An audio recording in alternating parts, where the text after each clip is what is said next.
Hello, everybody. Lorenz Dean here on behalf of Don Devine Media, and welcome to part two of Insight with Dan the Beast Severn.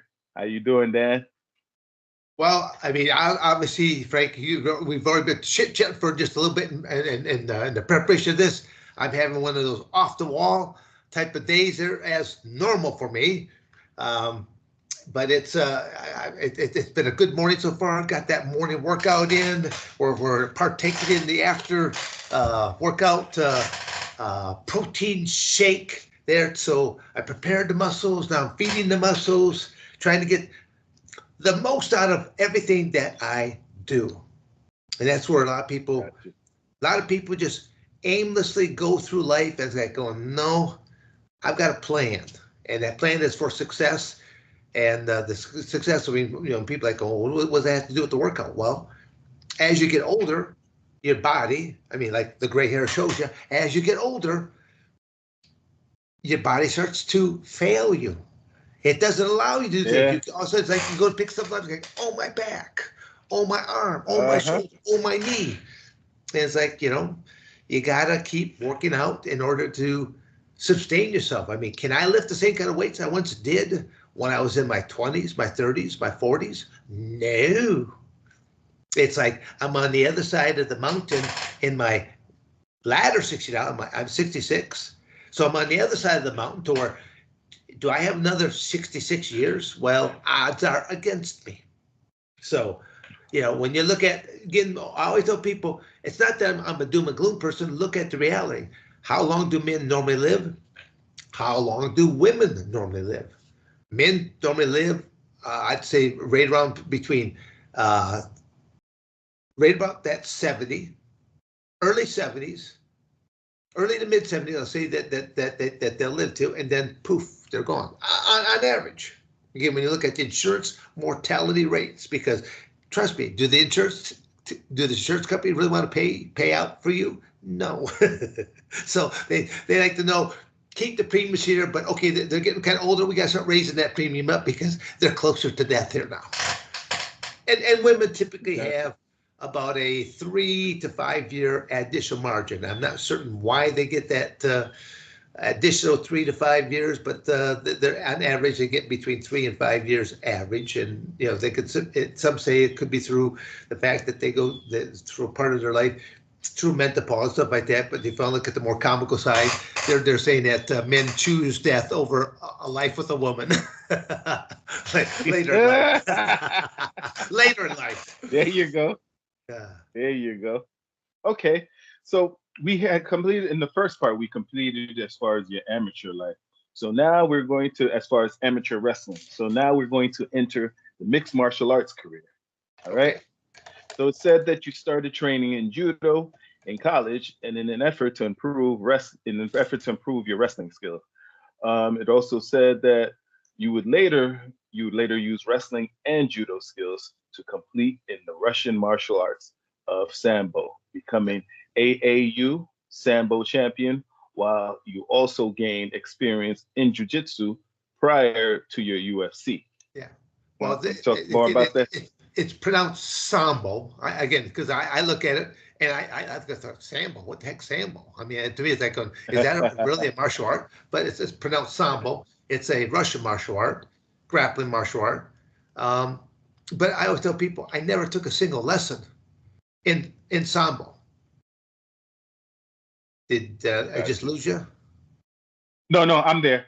I'm there. Okay. Yep. You hear me? Yep. Okay. So I never took a single lesson in Sambo. I just happened to go to the Sambo National Championships. I mean, I'd already been doing stuff in judo, and the comical story about judo is, as the judo coach, I had two instructors. I actually took a judo class, and the one Asian instructor just did not like me because I didn't really conform to the total judokian way of doing things. I had already had a folk style wrestling background, a freestyle wrestling background, a Greco-Roman wrestling background, and I'm taking the sport of judo my freshman year in college so that I can learn to use my legs like a second pair of arms. and that's what judo's for. So that's why I took it again. And so I always tell people, my freshman year of my first semester of my freshman year, if you saw all the classes I took, there was no future graduation for Dan Severn because I took a nutrition class because I wanted to know all the food I was going to eat was going to make me the ultimate athlete. I want to make certain. I took a judo class to learn to use my legs like another pair of arms. I took a weightlifting class, so I learned how to design programs specifically for the sport of wrestling. It was a football coach I was teaching, and he had all geared towards football. I just simply just looked at the motor skills that wrestlers use, and I just converted it all over to the sport of wrestling, and it worked for me, Frank. It worked for me. It was my freshman year. I had a phenomenal freshman year of being 34-0 and had 24 pins, and that was unheard of. I pinned 5 out of 6 NCAA place finishers my freshman year. I pinned Olympic champion. On top of that, here I am, and on the mat with other world champions, Olympic champions, pushing them to the elder limit, and like going, who is this 18-year-old kid that is doing this kind of stuff? So again, it all worked for me. And what was the original question? I kind of went off into a tangent. I'm talking about the athletics and the training and doing it, and then doing all these other type of things. But it was pertaining to. Just talking about pretty much as far as your judo skills to compete in the Russian martial art. Yeah, well, again, when it came from judo and sambo, like I said, having the 2 different judo instructors, the American instructor saw how I was incorporating all these different skill sets of wrestling into that, and I think he heard about me going to a couple. Well, I should say, he's like, how would you like to go to a judo tournament? I'd never been to a judo tournament before. And I'm like, what do I'm like, sure, I've never watched one. I'll go to one. And I'm like, what do I gotta do? He says, well, I'll pick you up on this coming Saturday at such a time at whatever this location was. So I'm there, I get picked up. It gets me down to the location with these half a dozen other athletes that they're all gonna compete. And once I'm there, he's like, well, now that you're here, how would you like to compete? And I'm like going, well, I don't have a gear and all like that. Ta-da. I mean, he had it all. I mean, it was a setup. And I mean, but again, it was great. But at the same token, I had never competed in judo, so I was not used to all of the formalities that they did of how they bowed before they got onto the mat. And when they walked on the mat, they had to walk up to this line and then bow to the mat referee, bow to the side referee, bow to the head table, and then you stand in line, and you're supposed to bow to your opponent, and then the referee goes, Hajime. So I'm standing there like a Neanderthal, and people bow, and I'm like, oh, my kid, thump, and all of a sudden, the referee's like, Hajime, and I'm like, Haji who? And my opponent starts walking towards me. I'm like thinking, well, I think it's time to let's get it on, and so it's like, but I always tell people that as an athlete, a wrestler at that time, I never really had to think in the sport of wrestling. The moment that you touch me, like again, because in judo, they're going to go for lapels, they're going to go for sleeves, they're going to go for lapels. And the moment that he touched me, automatic wrestling mindset, it's like rushing 2-on-1, slamming them down here, headlocks, boom. I mean, but brutally, bludgeoningly clubbing them with headlocks into nature. Because there's like a gentleman, his name is Steve Frazier. He used to throw a baseball style headlock to where as he throws that arm through that, I mean, he's punching you with his shoulder and the whole 9 yards when he throws that headlock. So he's half knocking you out, punching you when he throws this headlock. And I basically, Steve and I are the same age. I tussled with him a number of times. So I learned from one of the best. He was Olympic champion as well at Greco. So these referees are seeing this barbaric kid that is throwing people and stuff they had never seen before. And I'm getting nippon after nippon for throws or submission, because in judo, all you got to do is simply just control them for like 30 seconds in a down position, and they'll give you automatic nippon. So if I'm not throwing them, getting a nippon, once they hit the ground, I'm a wrestler. I know how to keep them on the ground. I know how to keep grinding on them and stuff of that nature. So it was easy to keep them right there. So after half a dozen tournaments, I forget what the Japanese word is, these the officials of the tournament simply stopped the tournament, and they brought me in front. They took my white belt, gave me a brown belt. Then half a dozen tournaments later, they took my brown belt and gave me a black belt. So this is all doing. I'm out in Arizona for a decade, 5 years as a student athlete, 5 years as an assistant wrestling coach to Bobby Douglas, and then I take a job at Michigan State. So when I'm back in Michigan State working as a wrestling coach, the opportunity for an all-black belt tournament I heard about. I had a free weekend. Let's go. So I go over there again, just travel by myself. I'm there, and as I fill out the registration form, they're like, "Well, what belt are you?" I go, "Black belt." And they're like, "Well, what belt are you?" "In black belt." I'm like, "Black belt?" Now they're looking for knee dan, sheet on. I mean, again, I couldn't even tell you, but there's just different levels of being a black belt. And then they're asking me, "Well, how did you get your belt?" And I go, "Well, it was given to me." And I'm thinking, and then now they think I'm some nutbag. And the tournament director is like, "Well, I'm going to sign your belt sheet there." He said, "But I'm going to be at your first match so I can watch because I don't want you going out there and get hurt." And I go, "Okie dokies."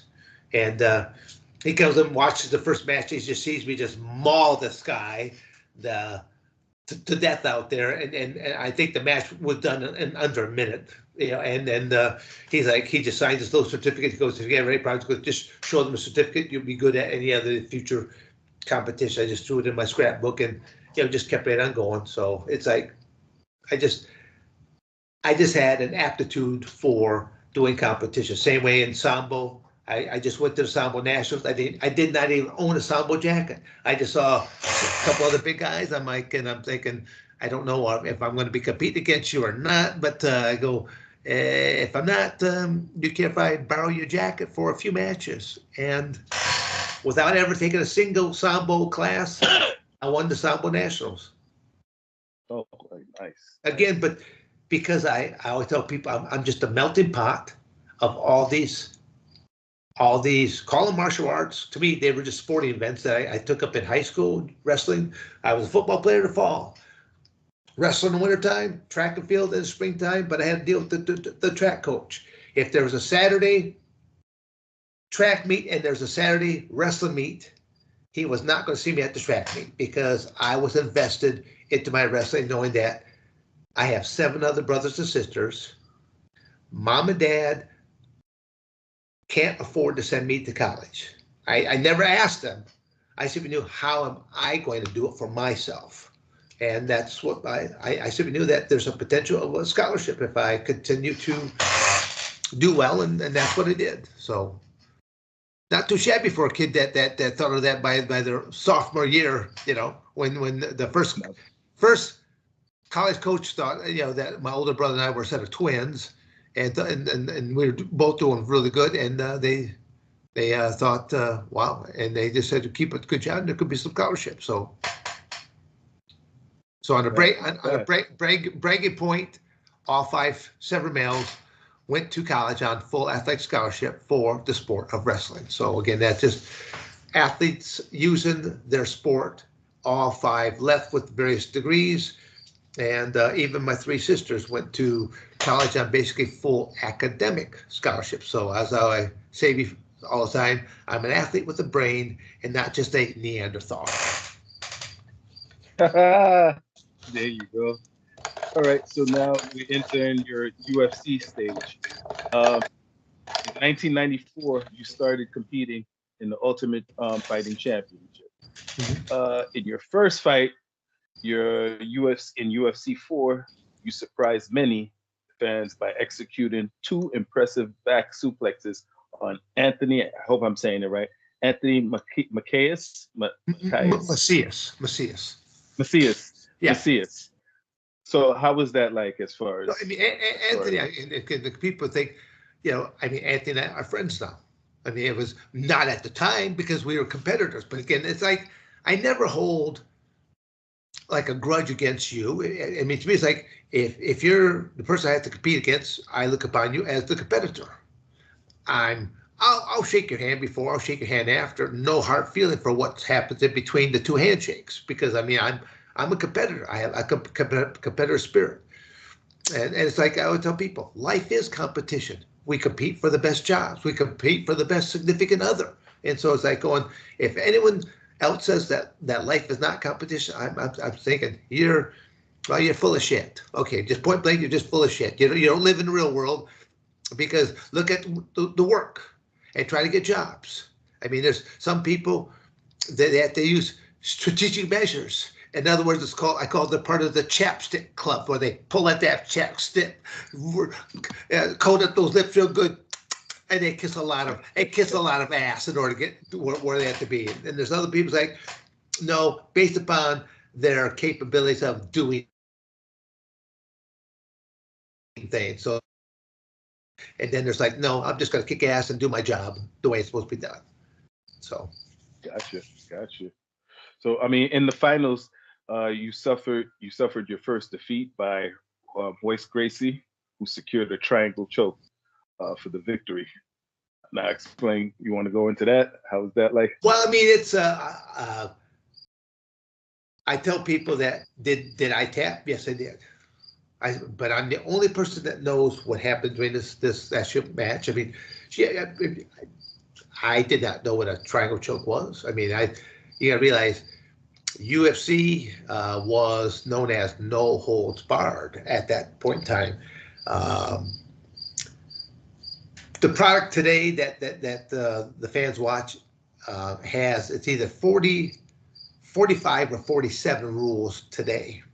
Such as there's weight classes. Back then there wasn't a weight class, because that's what you see, a big size difference between Royce Gracie and myself.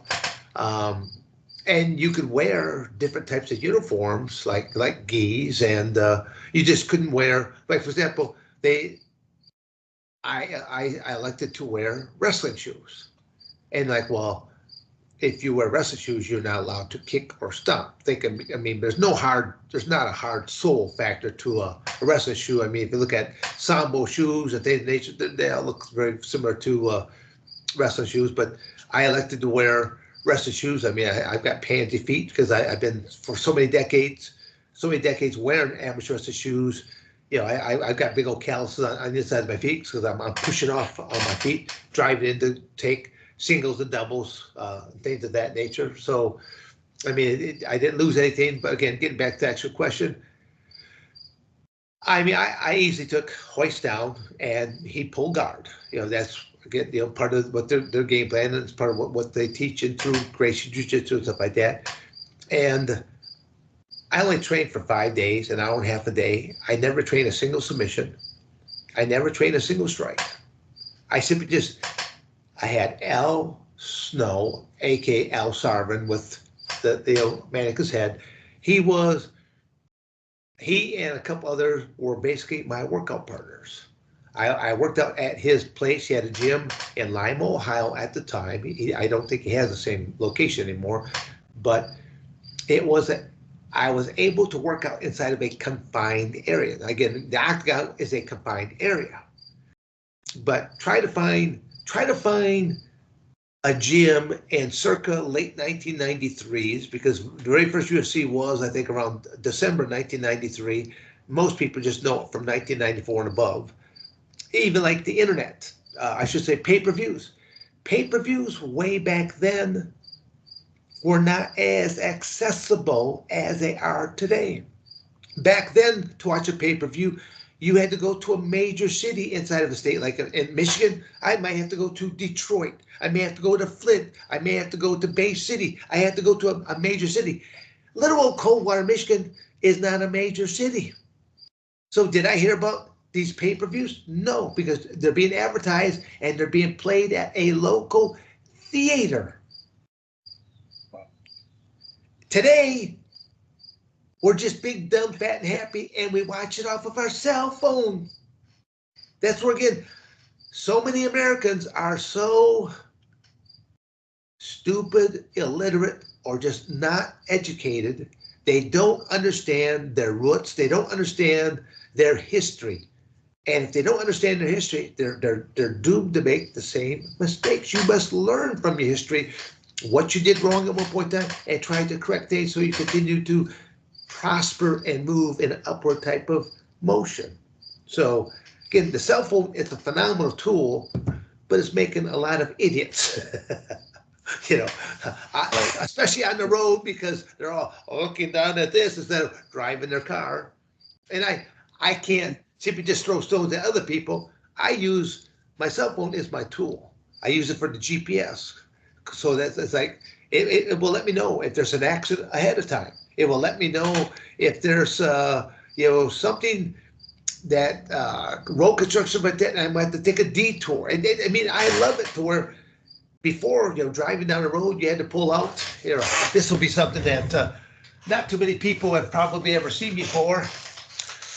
A road atlas, it's full of pages that it shows you maps that you had to read and stuff like that. I mean, try driving down the road while you're holding on a steering wheel and you got the atlas right there and you're going to look down and look up, look down and look up and keep on going. And even on the States, they'd have 1 or 2 pages and it would blow up different cities on the atlas because the atlas shows you just the whole state. It shows you the main routes and then shows you the skinny routes, but it's such small print, it's hard to read. And again, you definitely have to look away from the road longer. So I think that the road atlas was number 1. I think number 2 was when these printout sheets. I'm trying to think, that was the first wave of the internet where they used to do printouts. They would tell you like drive this many miles and then you turn on this and I don't know what that was called every now because that era was kind of short lived and then GPS came on and I swear to God I love GPS because all I gotta do is just drive along big dumb and happy and just listen to the lady's voice on there. Tell me what to do as always. There you go. There you go. So okay, so you was a world class wrestler to enter. You was the first world class wrestler to enter the UFC, foreshadowing the period of dominance by wrestlers such as Don Fry in UFC 8 and 9, and Mark Coleman in UFC 10 and 11. So how Yep. was that like as far as dealing with them? As far as do you have any stories Well, about Don Fry and Mark Coleman? I mean, first off, just being the first wrestler, it's I've learned some different history type of things down the road as I've had time to take a little time out just to do some research. And I guess there was going back again. I don't know how many decades we're going back here now, but Helio Gracie, uh, the eldest of the Gracie clan, he's the one that basically is the father to Hoist and gosh, I'm trying to think how many different children that did they have. I mean, just a whole slew of them, and they all were different parts of Gracie Jiu-Jitsu. And Mhm. I guess there was at one point in time that Helio himself had a match with a wrestler, and the wrestler gave him quite the battle.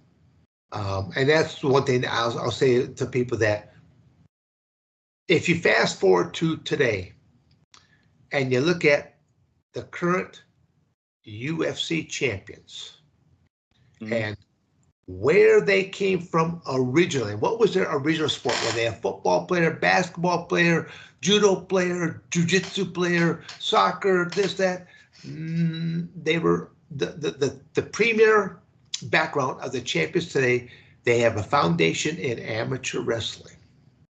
They came from Mhm. being a folk style wrestler, maybe a freestyle wrestler, maybe a Greco-Roman wrestler, but their foundation is well cemented in the sport of amateur wrestling, whether it was a mixture of 1, 2, or 3 of those. And wrestling doesn't teach you submission holds. It doesn't teach you striking, but there is a work ethic and a mindset that if you are a successful wrestler, and now you're looking to go into mixed martial arts, odds of you being successful are pretty darn high. And I've got here's a classic match. You had, gosh, who was it that Mark Schultz was training? I forget who he is training. And somehow he ended up the athlete got hurt just prior to going into the UFC and was unable to go into the UFC. And Mark Schultz basically said, I will go in as his second.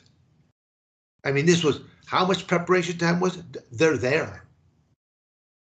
So there was no, I mean, it was like it's like on a, well, I'll say it's like on a Friday, and the guy's hurt, he can't compete in this thing, and but Mark Schultz was there. He was one of the training partners for him. He says, as one of his seconds, he goes, I'll step up to the plate and I'll step in and I will step in there for him.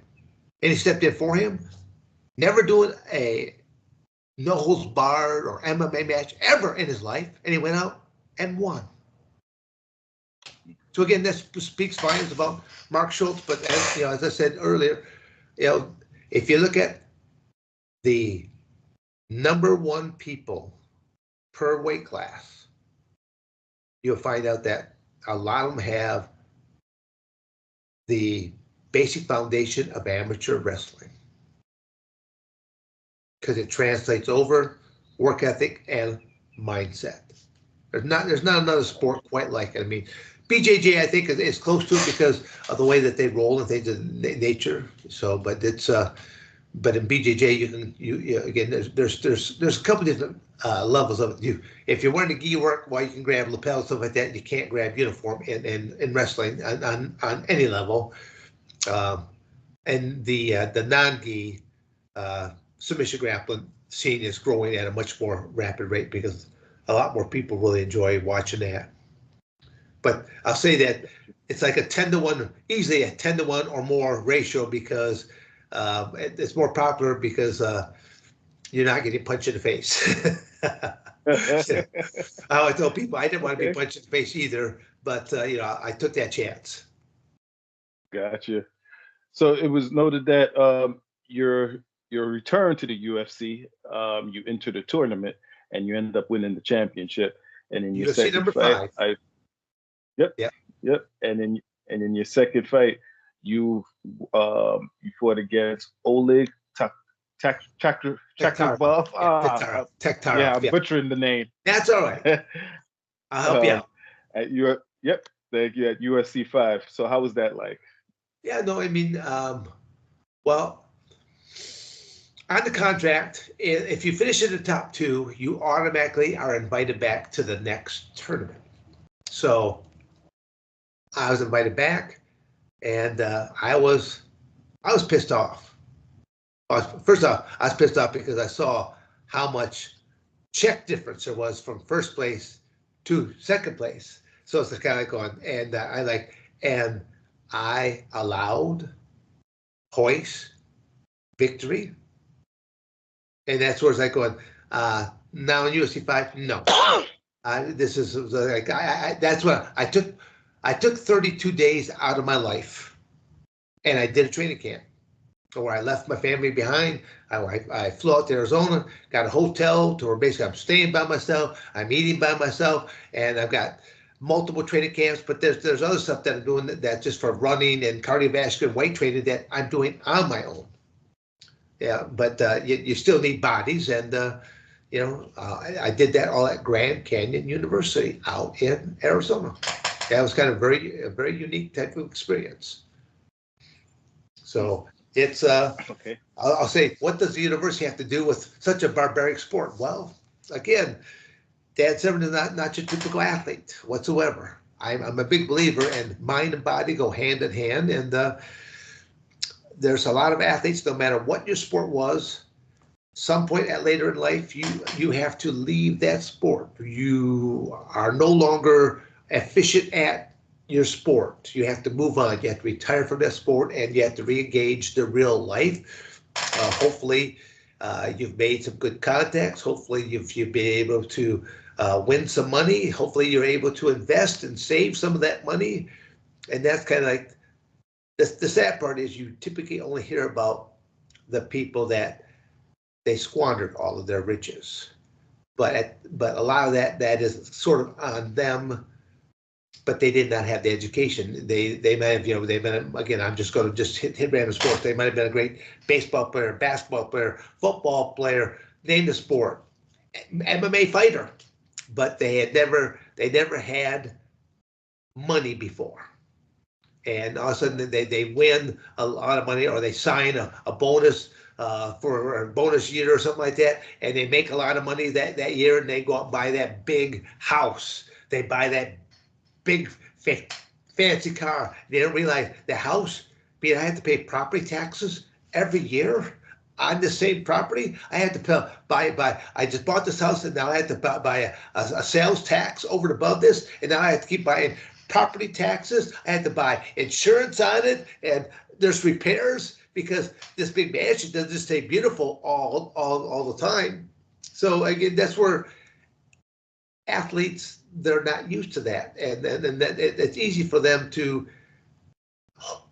think that they have good people around them, but you have to always worry about the people around you. Are they doing things in your best interests? When you have, Don King was one of the worst for, son, just sign this contract. Just sign this contract. Just sign this contract right here. I'll take care of all the rest of it for you. Oh yeah. Yeah. He took care of you, all right. And I'm not just beating up on just him, but he was one of the best names where it came out there in the sport of boxing there. So again, that's where a lot of boxers, you're in a tough sport. What the practices are doing to you, you're taking head trauma and that. And then later in life, CTE, Alzheimer, dementia, all that stuff kind of starts to set in. And, in football with helmet-to-helmet collisions, stuff like that, that was another big contributor. So they try to take out helmet-to-helmet and things of that nature to make it a little bit more safer. But, each sport has their pros and cons. Typically, like in football, you don't see too many interior linemen live past their mid-50s because of the chemical cocktails that they're on. Because to find 300+ pound linemen that can run a 40-yard dash, and this type of speed and stuff like that, that's like a moving freight train. So each sport has the pros and cons, and will take a certain mortality rate as well. So, well, let me ask you this. Do you feel like if USADA was involved in the early stage of UFC, a lot of the should I say victories, a lot of stuff, certain things that happened wouldn't have happened. Exactly. But you can even look at more recent time that you had an ex-athlete by the name of Brock Lesnar come along. And I'm not here to pick on him, but he's a perfect example to where they being the UFC would give him a pass because he was a needle mover. He made more people want to tune into a pay-per-view. Again, there's been other stars in different time eras that have had that same type of limelight. Conor McGregor had that same type of limelight. And now you look at some of the things that he's doing foolishly in his life and getting a lot of bad media. And then you look at not only just getting bad media, but you look at substance use, steroids. See how big that he's blown out. And again, taking my little big gulp creatine and my protein shake isn't going to make me pop there. There you go. There you go. Take a few other goodies that come in a syringe form. Oh, Yippers, yeah. Well, here's the next good follow-up after this statement, after this conversation we had. After winning the UFC 5, you was matched up with your best friend Ken Shamrock, at UFC 6 to determine the first UFC Super Fight Championship, but was defeated by Shamrock early in the fight via submission. Yep. So how was that like? Well, again, it's I've kind of beat up Ken a lot over the last maybe couple decades, but again, it's only because there's a difference between a natural athlete and a chemically induced athlete. And Ken is, again, Ken won. I mean, like I said, the night that I competed that night, I should never have competed. I mean, I've never bowed out of matches ever in my life, and that's what that night. I mean, I'm sick. I'm a little bit on the lethargic side, to where I could have went 1-on-1 with the pillow, and the pillow would have won. But it's kind of going, well, they've been advertised me. I'm just gonna have to go out. I'm just gonna suck it up and go out there and do with the best I can. And I mean, basically, I shot in and literally fed right into a guillotine choke. I was able to get out of the first one, and then again, we're up there again, and I shot right in, did the exact same thing. But the second time, he cinched in nice and tight, and I tapped. So it was like, he had a good crank on stuff like that, but it's. I'll say that he beat Dan Severn, but he didn't beat the competitorship of Dan Severn, because that wasn't there that night, because it was sick. It was out to lunch. Mm-hmm. Okay. And now they said you entered UFC Ultimate Fighting Champion in 1995. The Ultimate in 1995. Which at that time was the toughest and the most competitive tournament in UFC history, consisting of past UFC tournament champions and runners up. Runners. Yeah. You defeated Paul Verlins, Yep. David Tank Abbott, at the UFC Tournament 6. Champion Oleg Taktarov. Yep. Taktarov. Yep. Taktarov, all in the same night to capture the tournament title. Now, hearing something like that, do you think that the athletes? Well, first, I want to ask you, how was it like as far as fighting those guys, those competitors, in one night? Just so again, I didn't know, because what that showed in UFC, I think UFC 5, at that event, I won an 8-man tournament in the shortest time ever. I forget how short a time it was, but between my three opponents, they simply said that was incredible how quickly I defeated the three opponents. But in the ultimate, it was the longest time ever spent in the octagon cage, just over 1 hour. When you think about three opponents, and this is in Denver, Colorado, mile-high elevation, cardiovascular stuff like that. I wasn't in Colorado Springs before training in elevation. It's just I did some things in different places in preparation there, but I simply knew that was going to be part of the factor. And then I strategically, looked at. It was the first time you actually knew who your first opponent was going to be. But my first opponent was supposed to be, I think, Pat Smith. But Pat Smith got sick or injured. I arrived there, and then all of a sudden I'm being told I've got to fight Paul Varlins. I'm thinking, Paul Varlins? I'm thinking, who's Paul Varlins? And I know the name, but I couldn't place exactly who it was. So I'm going from a guy that, I'm supposed to do, going up against Pat Smith. And Pat was like, I'll say right around 6 foot, maybe just 5'11", 6 foot. And weighed, right around that 210 pound range. And, this was his martial arts background. To now I'm going against Paul Varlin, who's like 6'8" and weighs 325 pounds. And he's more of a submission grappler. But at the same size, I'm thinking, you don't want to get swatted by this guy either. Because if he knows just how to step in at all, he's going to hurt you in the process. So, I mean, literally, I'm trying to find out as much information in less than 24 hours before I got to step into the cage and do my first match with him. So again, like I said, it was an interesting tournament concept. Those were, I should say, but also how it got thrown some monkey wrenches. I have to give the UFC a great deal of credit for being able to think on their feet and do the changes that they had to do at the time, because the tournament format was not an easy format. You might win your first match, but you might have got hurt.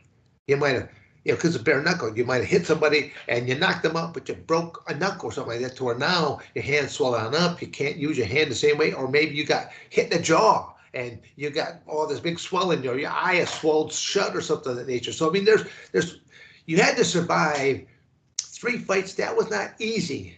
You had to try to make as quick a work or as easy as work over your first couple opponents, so you didn't overextend yourself in that tournament format.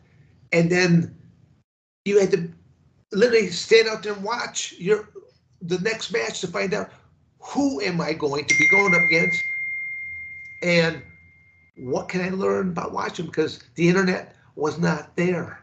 I couldn't simply Google different matches upon my opponent.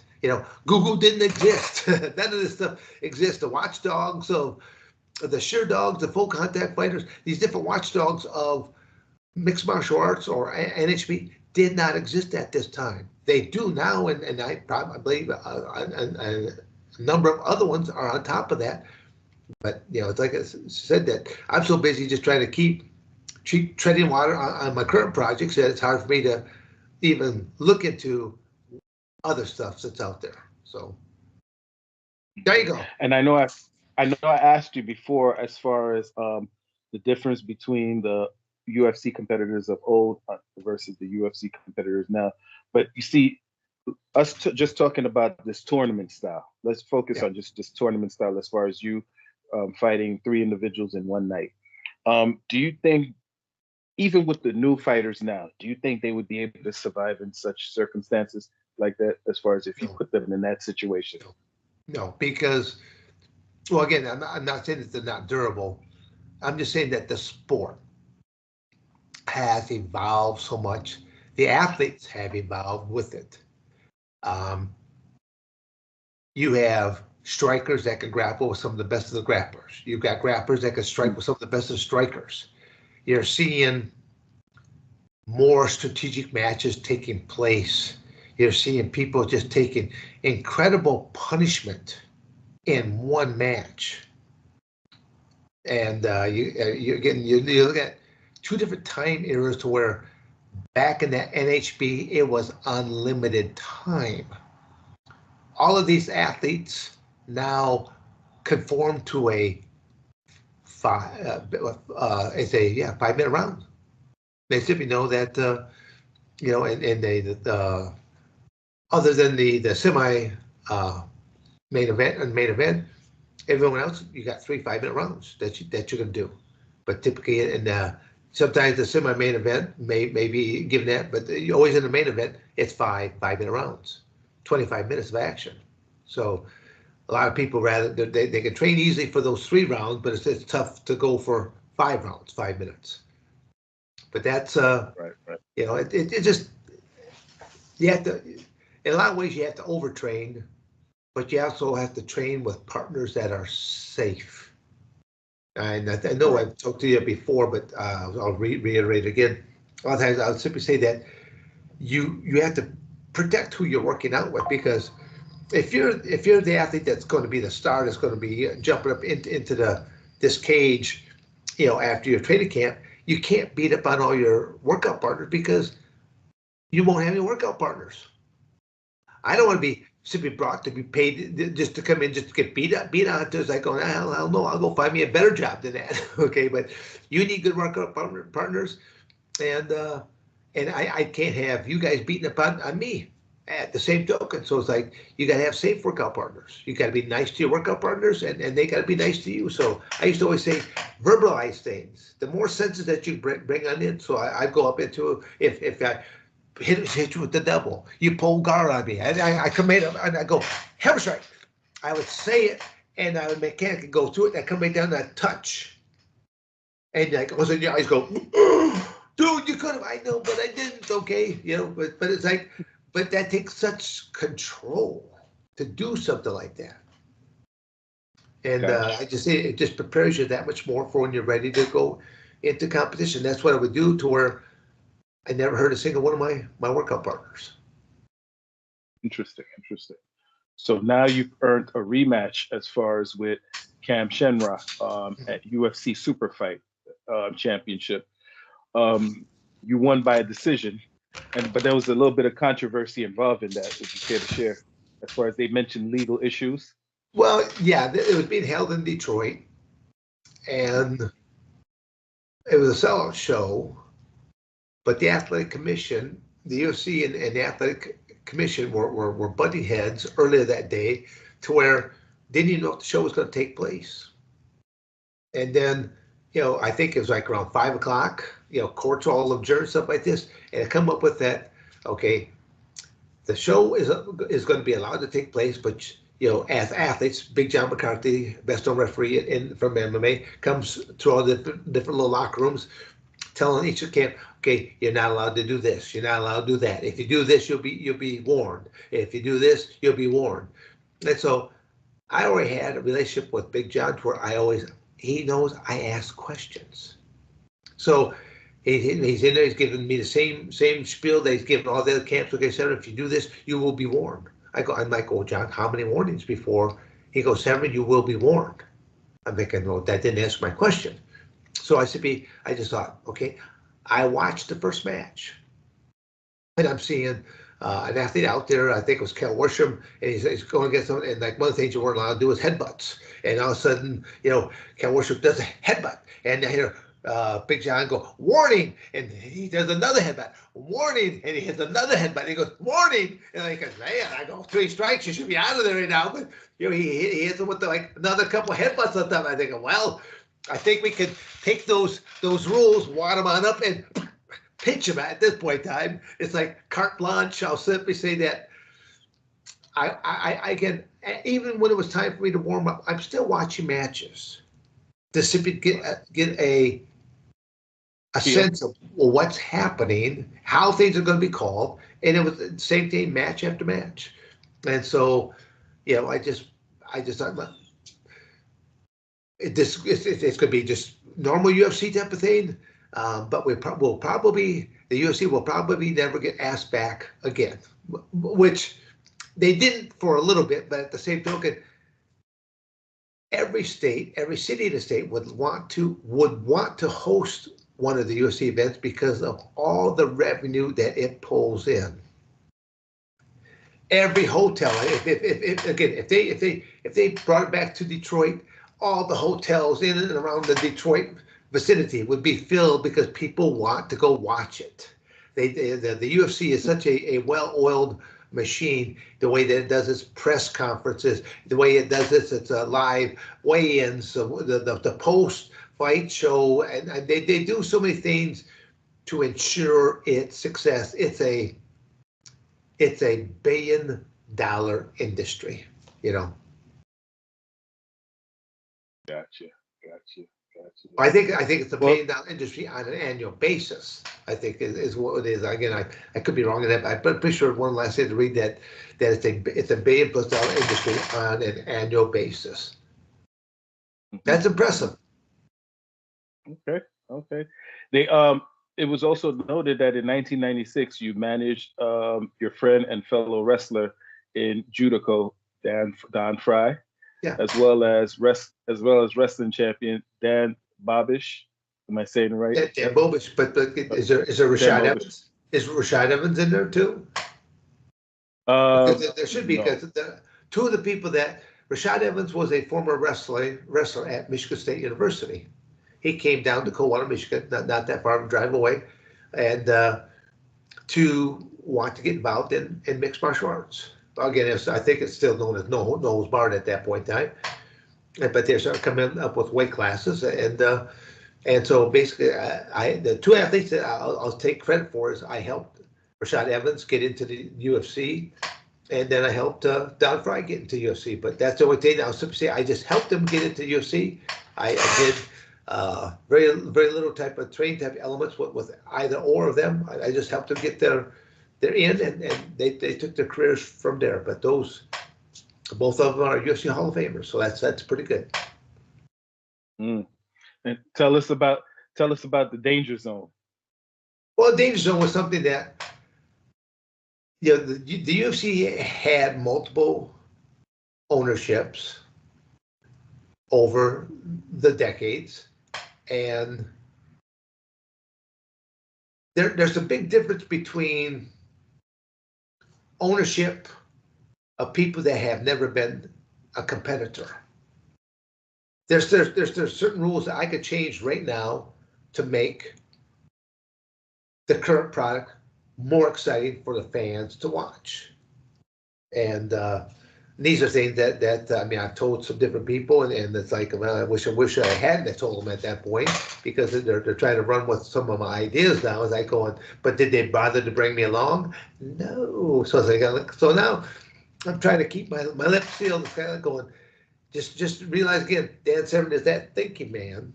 I was a thinking man as a coach, and now I'm a thinking man as a businessman. Can I produce a product that can be more exciting than the current product? Yes, I can. Yeah. And alongside So Rashad yes, I Evans. can. So any of you businessmen out there, or women that are out there, that have a nice deep pocket and want to go up against and win and become the new powerhouse because it's more exciting than watching UFC. I'm just trying to say that the UFC really should reach out to me, and I've reached out to them in different ways, but maybe not as bluntly as I probably should, to say, I'm more than just a pretty face. I got a brain that goes along with, and I have a sense for business of how to make the sport even more exciting for it. But it's one of these days, I can't throw no stones at it. They're making tons and tons of money for the corporation, for the athletes. So, they're doing just fine. It's not a broken model by any means. So they're doing great. But you want to take it on to the next level? Bring on this cap. Yeah, there you go. That's a promo if I ever heard one. Yeah. Well, very very shameless of me there. Very unmodest of me to say. there you go. If anything, one of these days you have to take me. I have to come visit you and check out Well, your again, facility. I always tell people, even like my training facility, what I have here in Coldwater, Michigan, what I had here in Coldwater, Michigan, I bought this place back in 1992. UFC didn't exist at that point in time. I was not a professional wrestler with the WWF. So I bought it because of a job opportunity. And I happen to love the sport of amateur wrestling towards like going, yeah, sure, I'll buy this. I'll set myself up a little training facility so that I can get my own workouts in, but then I can start training some of the local kids for freestyle, Greco, and folk style. Because I'll tell people, and just to say that, Frank, how many people will guarantee you results? Not too many people. They'll say it, but as far as getting the results, not too many people. I may not remember your name, but I will. Again, because I even do like a synopsis when people say, "Well, can you help my son or my daughter?" I go, "Yeah, I can," but I go, "You can send me 3 of the matches." Not 3 matches that they won, 3 hard fought matches, 1 that they lost, and at least maybe 2 losses and 1 victory, or 2 victories, 1 loss. I mean, I could care less.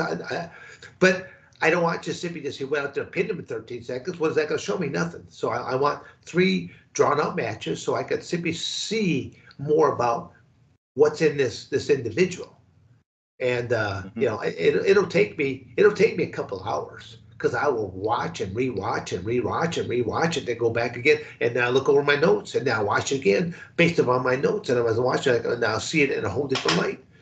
So I mean, it's time consuming, and I charge for that service. But as I tell people before, do I guarantee my results? Yes, I can. But just like even in The Wizard of Oz, just like in the movie The Wizard of Oz, there are a few things I can't give you. I can't give you heart, and I can't give you that boneheaded determination to see things through. So you got it or you don't. Talking about the Tin Man, and I'm talking about the Lion. There you go. There you go. So, I mean, besides Rashad Evans, which was noted, you also had Luke Zacharidge, Sean Church. He was a competitor. Yeah, well, one of the younger bucks that come to my gym. But I think, gosh, wow, I haven't heard that name in a while. So I mean, I'm going to have to write that down. Maybe reach out to him. uh, also Sean Shirk and Quentin Rampage Jackson. Yeah, these are just different people that came through my danger zone. Yeah, they just Mm-hmm. competed different times on my danger zone events. So, because I always thought that, because I was primarily, I'll say in the beginning, I was the matchmaker because I could call you and I could ask you a lot of different questions. The standard questions were, well, how long have you been training MMA? And like, oh, 2 years. Okay, but they didn't bother to ask any more questions. They would ask, how long have you been training MMA? What is your amateur record? What is your pro record? But they didn't go. To me, it's like going, okay, what is your athletic background? What kind of sports did you play in high school? What kind of sports did you play in college? If you were like a boxer or you were a wrestler, you did some taekwondo for 10 years. I mean, they just didn't ask all these additional questions. And then to me, it's like going, I'll say that I fit probably the model that UFC was looking for because I asked all these different additional questions to find out more about you to where I felt like I put one of the best matches together, knowing that a knockout can always take place, a chokeout can always take place, and short-lived matches. But typically, these would be pretty good little battles. They would go the full distance. Gotcha, gotcha. And in 2000, the year 2000, you returned to the UFC for UFC 27. You fought Pedro Rizzo. Yep.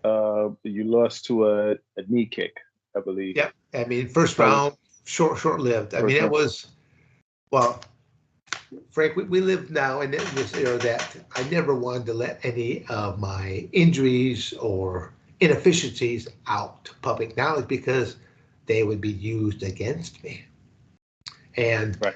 I've had 4 different knee operations, primarily for just cartilage that might have got broke loose and might have gotten back to behind the knees cap or something like that, and basically locked it into place to where I had to have surgery to have it removed. So I mean, I've had a couple knee operations on both knees, both knees prior to the orthoscope, and both knees with the orthoscope, and just a few other things done along the way. But it's like I didn't want to tell people that I did not have either one of my anterior cruciate ligaments. That's actually a big deal. It kind of keeps you together to where there's certain things that every now and then I would have like a shift on my knee, like, oh, it scared me. So, but I was pretty good forward and backward. I didn't have real good lateral type of motion at times. But, Pedro did not know that. He just, was it a good match for me? No. But I was trying to get into the UFC. I was trying to get at least one more time just to be into the UFC. And, was it a good match for me? No. And I just thought, well, if I could get to the clinch, it's my match. But he was good about keeping me at a distance, and he threw some devastating leg kicks. But those leg kicks, he put it right on the knee itself, and my knee did one of those shifts to where it gave out underneath me, and I fell back. And Big John saw that, and he saw how I grabbed my knee, and John stopped it. And again, I can't fault John for stopping the match. I mean, he did what he was trained to do, and to me, it's like I'm thinking, well, maybe he shouldn't have stopped the match. Maybe he should have let Pedro come in and try to finish me a little bit more. But at the same token, maybe I wouldn't be talking as intelligently to you today if I allowed him to step in and club and bludgeon me a little bit more with punches, or it's, again, still at that time, head kicks were still allowed to a grounded athlete. So he could have been soccer kicking me and stuff of that nature. So again, different rules. I'd have to look at the year time. It doesn't even see our head kicks allowed to a grounded athlete. I mean, I know, again, I said this, MMA is a big time sport there today, but it has either 47 or 49 rules. And I know one of the rules is this 12 to 6, 12 to 6. If I took you down and you pull guard, I can't reach to the ceiling and I can't bring the elbow down, and yet you can lay on your back and you can simply just hold your hand right here just like this, and the moment that my head looks up at you, boom, you can bring it right down to me. Isn't that still 12-6? Which is true. Yeah. Up and But down. it's like going, Up and down. but again, that's why I said, who made up these rules? Weren't athletes that made up these rules. So, So for your hard work, your innovative skills, and what you brought to the UFC, UFC 52, you were inducted into the Hall of Fame. So how was that like? well, I mean, to be recognized um, for your athletic achievements. I mean that's nice. I mean, it's a very happy, it's a very proud thing to be done. So it's no, that's all I can say about it. It made me happy that I was recognized to be that person, and to me, it's like I still look at all the contributions I can still continue to make this sport. So it's kind of like going, I still am involved in the sport. I still have different people that want me to try to train them and stuff like that, but I'm not looking to simply just take on one athlete. You know, it's, I don't want to give up that kind of time. I can consult with them and I can put them on certain type of regimens, but it's like to sit there and hold their hand on a daily basis. No, I don't want to do that. I may do that for I did that, having 5 children, I try to motivate them to, partake in various sports, things of nature. And I had one son that kind of followed in my footsteps for the sport of amateur wrestling. And he thought he knew it all. And he failed to get out of high school districts his sophomore year.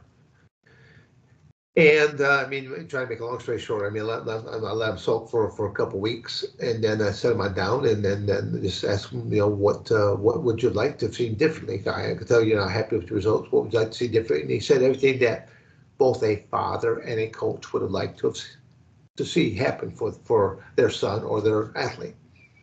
And I go, well, am I going? You can achieve what you're looking for. You got 2 more years. You can achieve that. But are you willing to pay the price? That's where a lot of people understand. There's a lot of things that they can achieve, but are they willing to pay the price?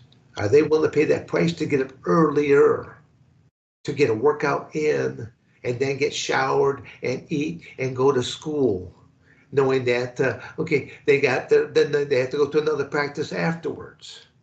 They might be doing there's a couple days a week where he's got to come out to the cold water gym and train with dad twice a week. And then I had to relocate from one school to another school because the one coach did not want me to intervene. I go, yeah, I'm here for a selfish person. For a selfish reason, I'm here for my son. But you're going to find out I'm a very unselfish man. I'll work with other athletes if they ask me for help. I'll show them something. Right. And once they say they got it, I'm simply going to smile and walk away knowing, no, they don't have it yet. So it's, but again, that's the way I'll be. But I ended up moving from Coldwater School over to Bronson School, 10 miles away. The coach allowed me to do whatever I want. I brought in men that were out in the workforce, but they had amateur wrestling background. They were successful wrestlers. But then I would simply say, okay, my son's a sucker for this. He's a sucker for that. Hit him with this, hit him with that. And after you hit him with it, show him how to correct it. Because there was sometimes where he and I our heads would butt because he just looked at me as his father. And what does dad know? And so I had to use other men and tell these other men, hit him with this, hit him with that. But then after you catch him with it, show him how to correct it. And so it's like Jesus learning from the burning bush. I don't care where he learned his lesson from, but he learned it. And that's all I cared about. And so, and by having these men working out with him, he got a much harder workout. And he may have to stay after, practice a little bit. But what I started seeing in that room was other athletes would stay after a little bit more. And they were starting to replicate the exact same thing I was doing because they were seeing how my son was getting results. Right. So again, that's where it's nothing magical I was doing. I was working on them in a way that I was exposing him to new elements of competition, going through these different tactics, but then I'm also building his self-esteem, his ability um, to have a calming presence when he steps out there on a mat, having the confidence in himself to see that match all the way through.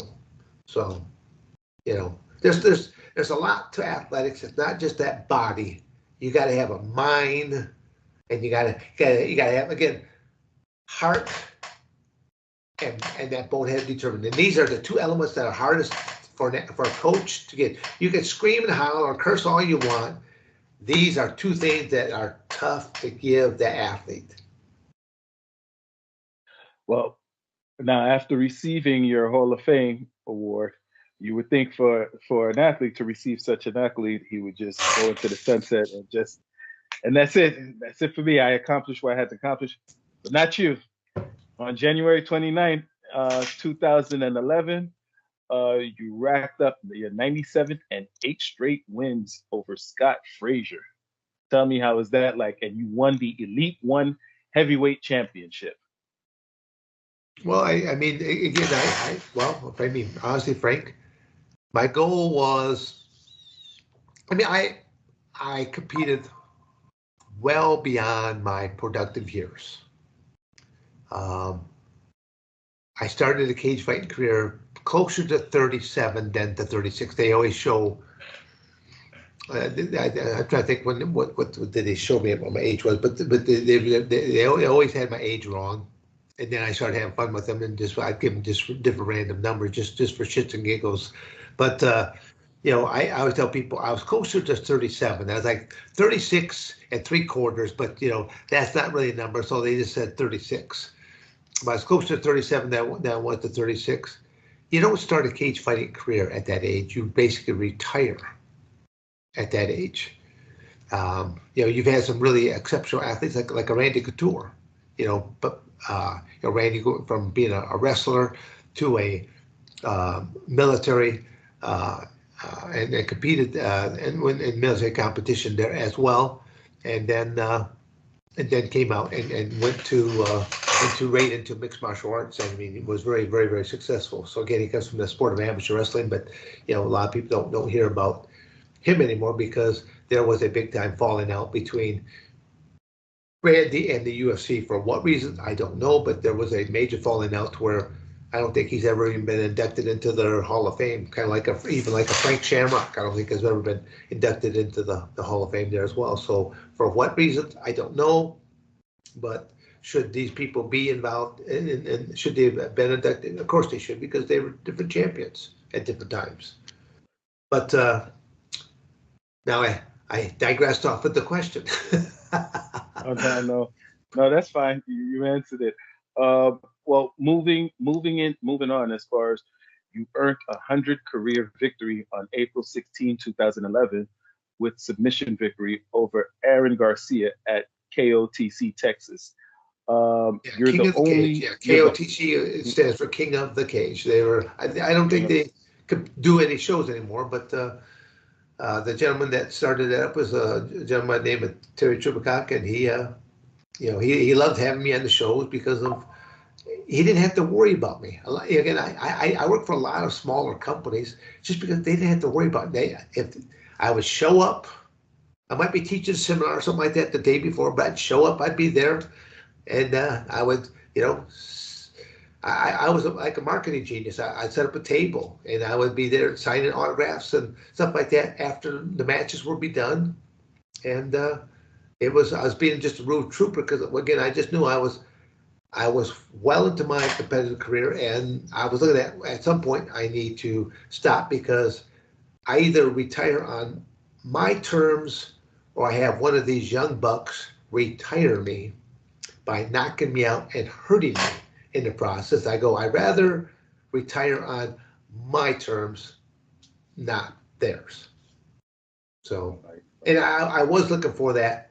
I wanted to have at least, I was so close to 100, like going, let's break 100 victories. That's what I was looking for. I wanted to break 100 victories. So I did. I think I retired with 101. Gotcha. They said you was the only one out of the two fighters to with over 100 wins in mixed martial arts. You have beaten other fighters, Travis Fulton, and drew against him in a rematch. As far as yeah, so how was that like?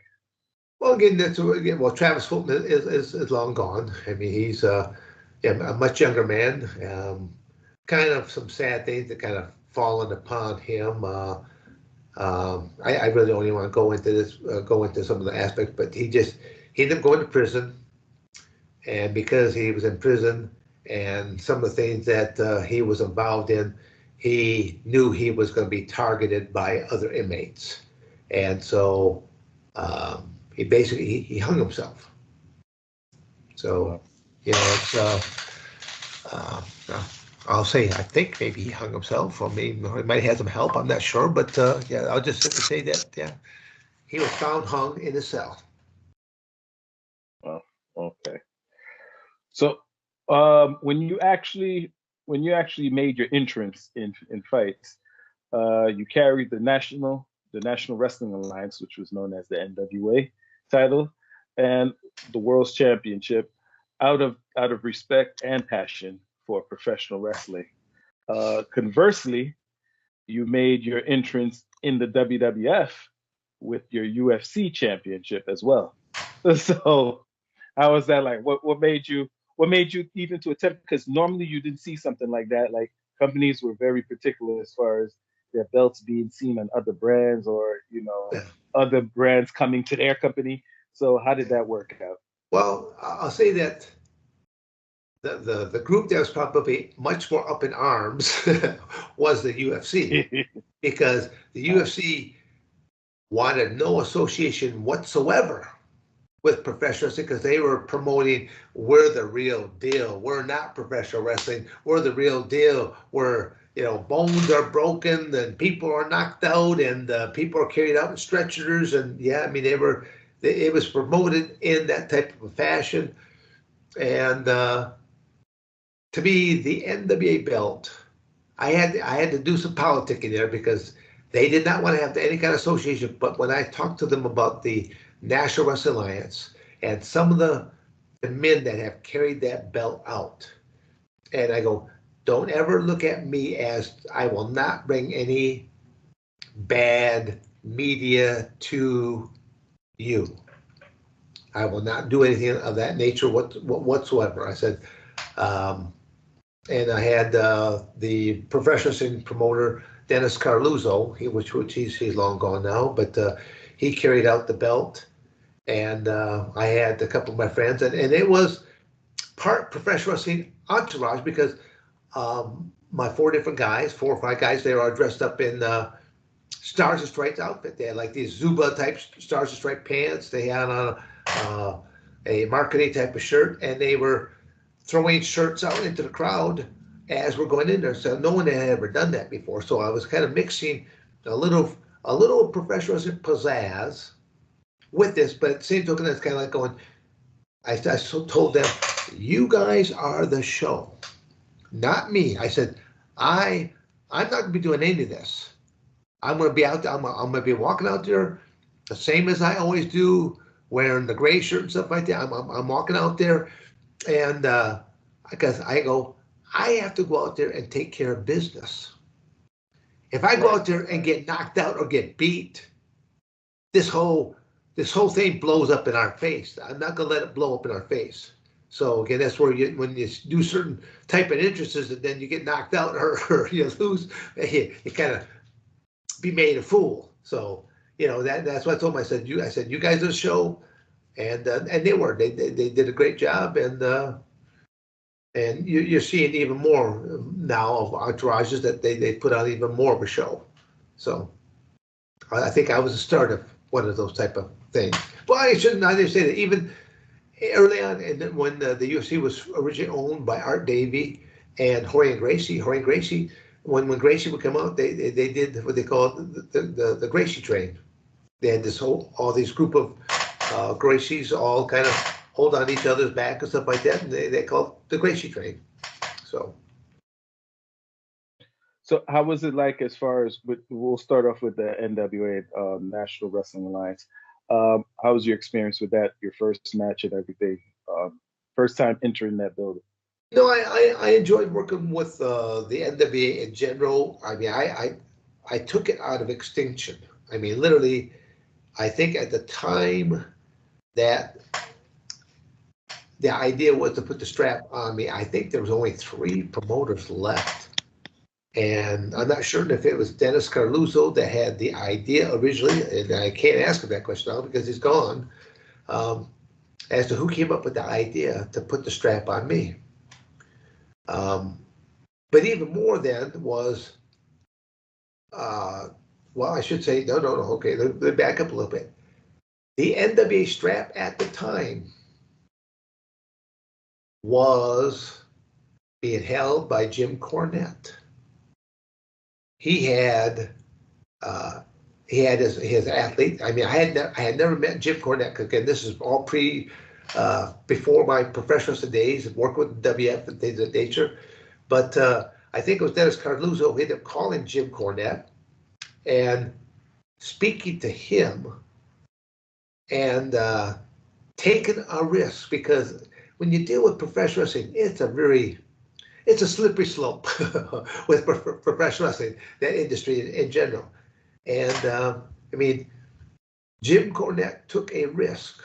The fact that he allowed me to come to his organization at the time, Smoky Mountain Wrestling, and for me to beat his champion, Chris Candido, at the time, speaks volumes about his trust and faith into both probably Dennis Carluzzo and myself. And then but over time, I gotten to know Jim Cornette even more, and I think he was even my manager when I was first affiliated with the WWF, because Jim knew that I'm not going to be the mouth that's going to say I'm this, I'm that. I had him. I had the best promoter there was. He's the one that's saying that I'm an NWA this, I'm a UFC that. Look at these belts there. He's got more hardware. I mean, he just could cut any and all kinds of promo. I didn't have to say diddly squat. I just had to go out there and just get results. So I would say that I was 20 years before Brock Lesnar. Gotcha. Yeah, you started it off. You did. How was the locker room like as far as in the NWA? No, I mean, as far as the locker room was always pretty good. I mean, I did not see any kind of like animosity and things of that nature. I mean, well, again, I was kind of in a kind of a unique category because I'm coming in as the champion. So I'm right. I'll say some people are treating me a little bit differently, but I'm a lot of people think that.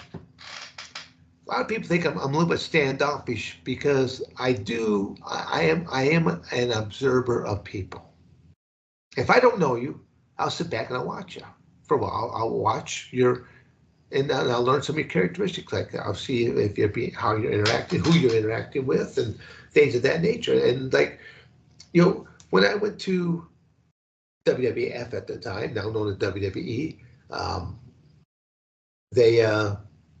there's good and bad in every locker room. So I drove by myself. I stayed by myself. I get in the locker room. I'm just being quiet. I'm just, ears are open, mouth is shut, because I'm learning. I'm the new kid on the block, trying to figure out, okay, where are the different cliques? Because there's cliques. There's cliques in everything. I don't care if you're working at the local office. There's a clique even at that office. Yeah, I tried. What was that? What was that one show? It was all based upon The Office, where people you never see them getting anything productively done, but there's always all this interaction of these different cast of characters, and there's the boss that's always going there. Maybe. Yeah, I mean, I can't remember what the name of that show was, but it's to me, it's like that show was spot on. That showed the different types of characteristics of some people that are again, you got the kiss asses, and you got the guys that are more the productive individuals, but you got all these little charades going on, or politicking one way or the other, trying to throw someone underneath the bus to make you make you look better or something like that. So I don't know. It's ridiculous. You actually started tackling some of the questions that I was going to ask you. Um, when it came down to politics, locker room politics, well, we'll finish off with NWA. Any locker room politics besides your own, as far as politicking with the Oh, belts? to me, if we're talking about politicking here in our world, our country, our world, I go, oh, the United States has lost its mind. That's all I'll say about that. The United States has lost its mind when our leaders don't even know what the definition of what a woman is. You're not my leader. If you can't come up with something that's halfway intelligent to simply say what a woman is, what a man is, you're not my leader. And you got no backbone to you, because you got to make a stand. And to me, it's like going, and there's this thing called common sense. Once again, we've had some funny little things that we're seeing off the air. And originally, I don't care if people are gay or not. I don't care. How does that affect me? It doesn't affect me. Do I have some gay friends? Sure, I do. Are they trying to pick up on me? Nope. Because they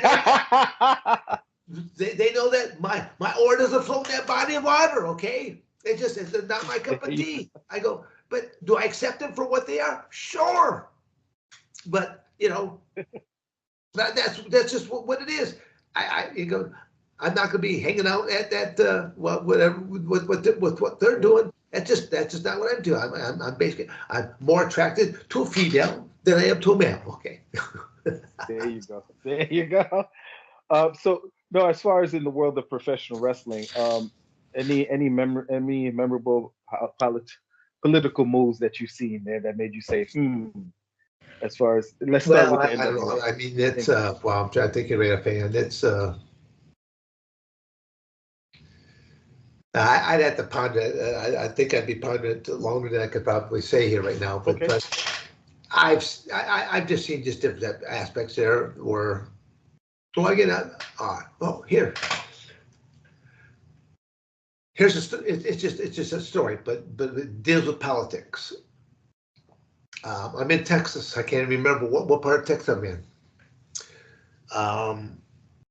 The current NWA champion from Japan, and I'm drawing a blank on his name here right now. Big Japanese wrestler, and he can't really speak a lick of English, so he's got an interpreter with him. And I'm supposed to be in the main event with him. And what they want to happen is that early in the match, we're going to get like a double ankle lock, hold on each other. We're going to roll somehow we're going to roll out of the ring, land on the floor, and it's going to be a double count out. And he retains the NWA title, and that's in the match. So literally, it was going to be a short match. I mean, like probably 3-4 minute match, tops. And this is supposed to be the main event for a NWA title defense.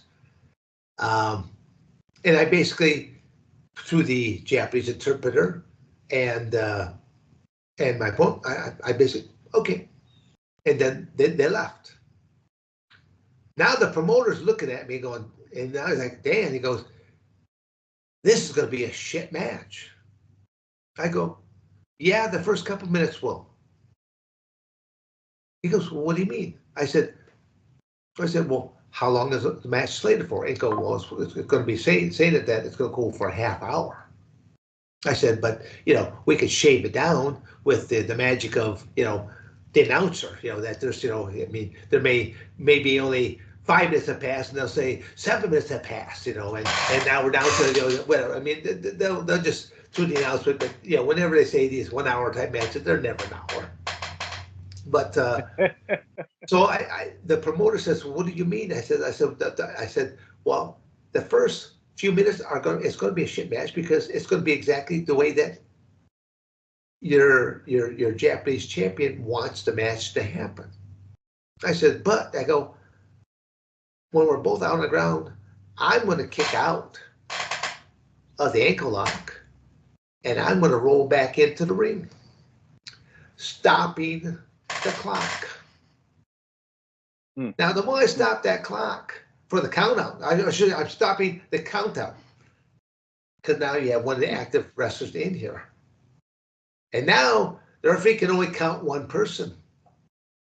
And that athlete has to get back in that ring before the 10 count. Otherwise, he is disqualified. So now I'm forcing him to come back in and re-engage. So as I told him, I said, the first 4 or 5 minutes of the match is going to be shit. I said, then it's going to get interesting because neither him or I, we don't have a game plan worked out at all. So now we're going to find out who has true working ability. We're going to see who's going to get this crowd really fired on up at different points right now, because we're going to go for a while after that. And even when the buzzer finally rang, I was trying to get like a 5 more minutes chat, and the crowd was all into it so much they were like screaming for 5 more minutes, 5 more minutes. when that buzzer rang, I had him halfway throughout the ropes. I'm clubbing on him and stuff like this. I mean, but again, because I did not pin him, he retained the title belt. But the promoter's like going afterwards. He's like going at me and goes, "How in the world did you pull that match out of your ass like that?" I said, well, obviously my opponent / partner and I both pulled it out. He was in combat defensive mode. And I go, I fed right in. He was a judokian champion and stuff like that. I fed right into certain type of things where he threw me when I fed right into it. He hit beautiful throws and stuff like this, that. I go, but he didn't have a clue what I was about to do. I didn't have a clue what he was about to do. Right. And I go, and I can't speak Japanese other than half a dozen just little simple words of yes, no's, thank yous, and goodbyes. And he couldn't speak a lick of English. So were we communicating? No. We were just reacting to what each other's doing, and they go, that's the magic of the match. I really would like to find that match one day. Now that we're talking about that, I just got to find out that who that Texas promoter was, and because again, I had a crash. I had a computer crash at one point in time where I lost over 15,000 contacts, and I did not have backup and stuff like that. Now I got the cloud. It's all in the cloud now. So well, I'm gonna be surprised. I'm surprised that it happened to you, because normally I would think you would write it down the old school way on paper, write everything down on a. Yeah, but I did not. No, not for all these names. I do. I still actually. Well, I actually have a Rolodex still sitting here on my desk. I have a Rolodex. I still have. There's a couple old address books up here. So I still have a couple old school things that they're slowly being worked into the database, because I'm trying to clear out more things so that I've got too much stuff. So I'm starting to clean out and purge out, and it's kind of like even like with all the plaques, trophies, medals, belts, I'm going to start taking just a few pictures and start to put together the letters of authenticity. The letter of authenticity, maybe the story to go with the item, and I'm gonna start auctioning them off. But it's gonna be kind of a long and tedious process, because am I gonna give it away? No, because each of these items are a one of a kind. And I'm still alive to sign it. I'm still alive to take a picture with it, or have a picture taken with you and I together that you purchased it or something like that. So those are the things that I can offer up that, when some things are gone because that person is gone, they can no longer get a letter about authenticity. They can't get a picture with that individual. They can't hear the story from their mouth. So I'm here. I'm still alive. Again, at 66. How much more do I get? Well, Dan Severn's trying to shoot for 125, but will I make it? gotta stick around and find out. There you go. There you go. So, how was your introduction to WWF? Well, now known as the WWE. How were you? How did you make it over there? Well, I mean, it was. I don't know who found out first because the two major companies was WCW and WWF. WWF, they found out. They first brought me in, and they chit chat with me a little bit, but it didn't seem like they were. I think they were just kind of on the fence.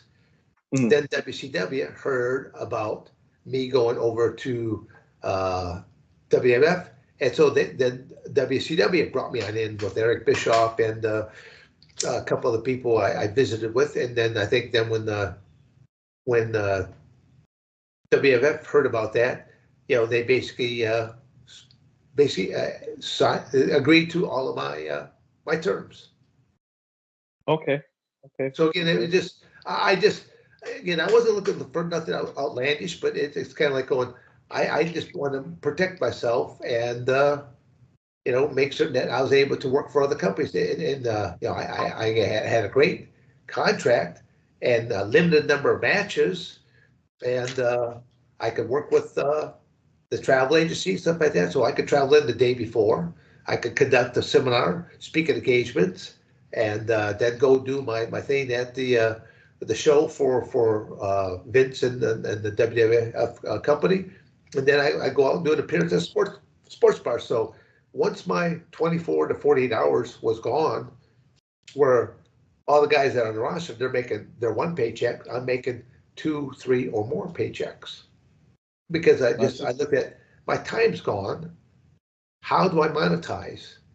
And you realize, I mean, I had my laptop with me. I mean, you would really I've be seen. impressed what it looks like when I walk into a hotel. Within 10, 15 minutes, I've got my office set up.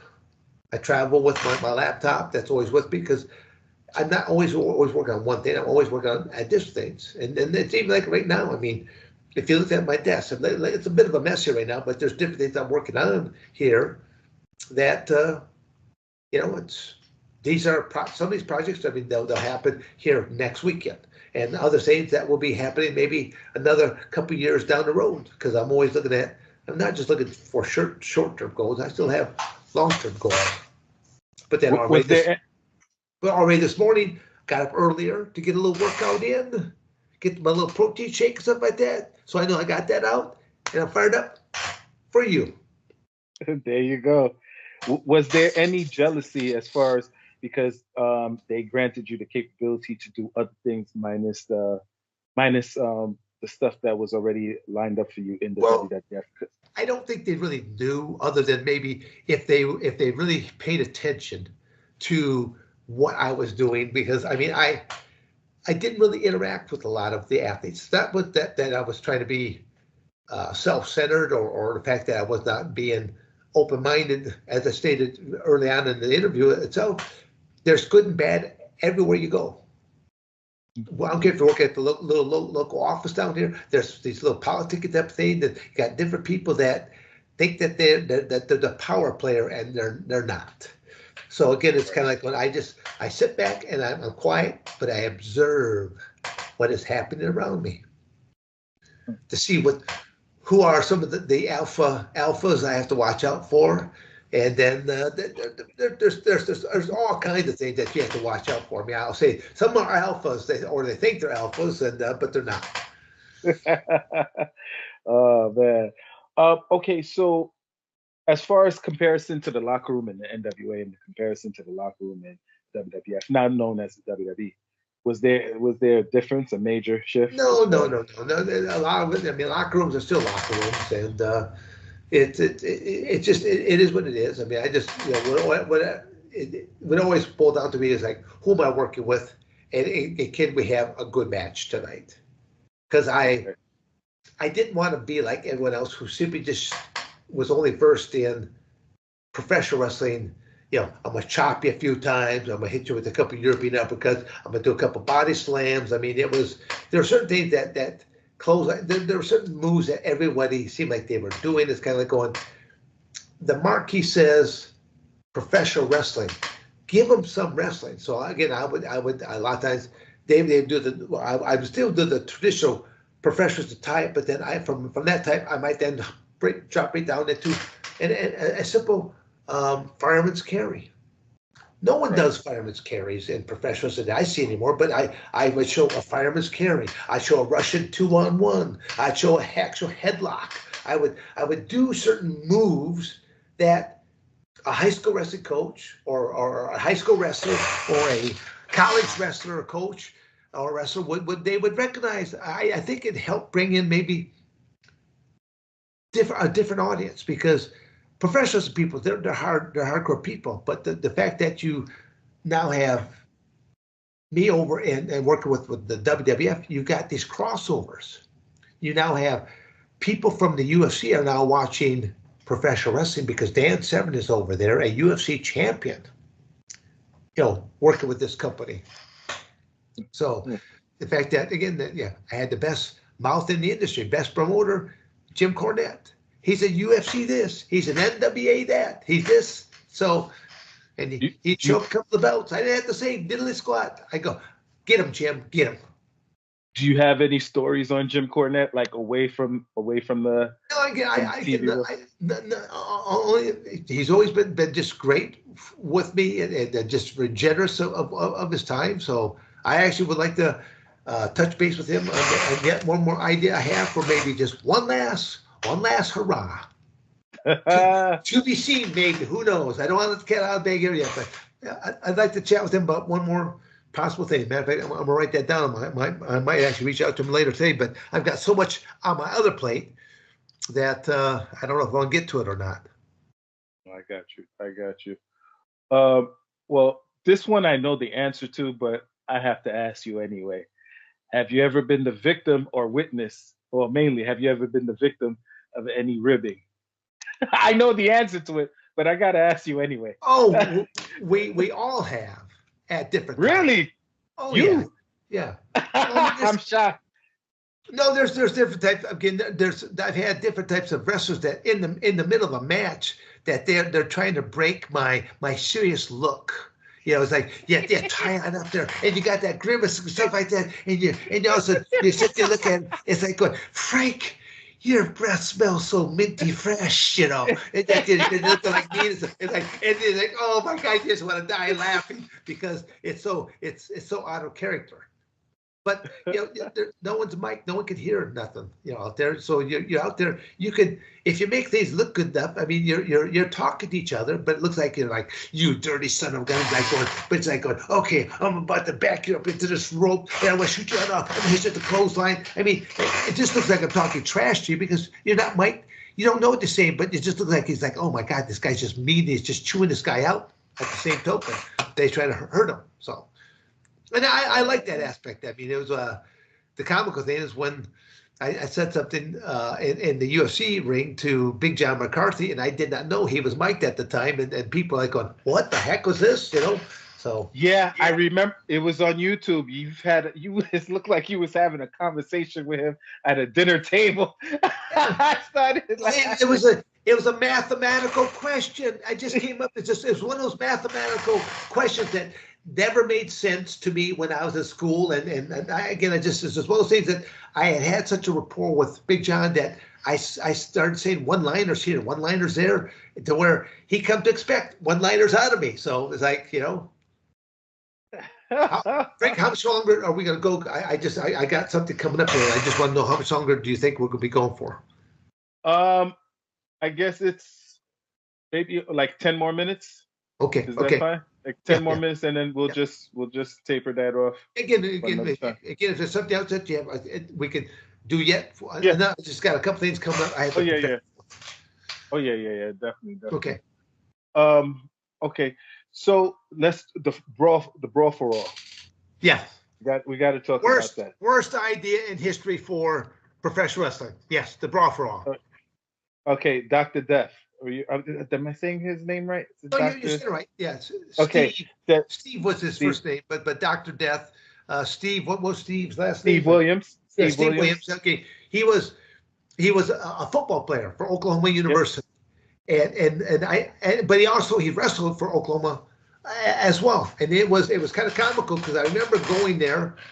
It was, I think, it was my freshman year that we went to, either freshman or sophomore year, going to Oklahoma, and we're wrestling Oklahoma, and he's going out there as the heavyweight. And even then, he was in that professional wrestling mode because he was known as Dr. Death as a football player. And when they announced him going out there to wrestle, and here we have Oklahoma's very own Dr. Death, Steve Williams, and all of the Oklahomian people are booing him. And as they're booing him, he's walking out there strutting and stuff like that, and he's blowing kisses to them all. Like, he was a worker way before ever being a worker. He he was in Japan for a long time, doing great. Just had probably the time of his life, and they're just giving point that he wanted to come back, and the whole idea was, bringing him back into the WWF fold. We'll do this brawl for all concept that's going to be real, and Steve Williams should win it all. And the thing is, you can't do a prediction on real, and hope that it happens the way you hoped it for. Well, he had a lot of great things to say about you. I seen in an interview. He mentioned that, I don't know how true it is. Maybe you'd like to elaborate on that. He said that the WWF had to taper you down pretty much to not do certain things, like they wanted to make other guys look good. So they pretty much told you to tone down your skills, your wrestling skills wise. And stuff originally, when the WWF, or I don't know if it was WWF at the time or WWE, but okay, I think still WWF time. When they brought all the athletes, all the wrestlers into the cafeteria area. Again, we're at a show somewhere, but there was always a room designated as the cafeteria, all set on it. So they called all the athletes in, and they simply said, we're going to be doing this brawl for all concept. And they explained what this whole brawl for all concept was. But then they go, and the only two guys that are not allowed to be in it are Ken Shamrock, Dan Severn. And now I've got a road agent right next to me, and I go, okay, if I'm not in this, do I need to be in here now? Because there's other stuff I can go do. He's like, no, you can leave. And so I left.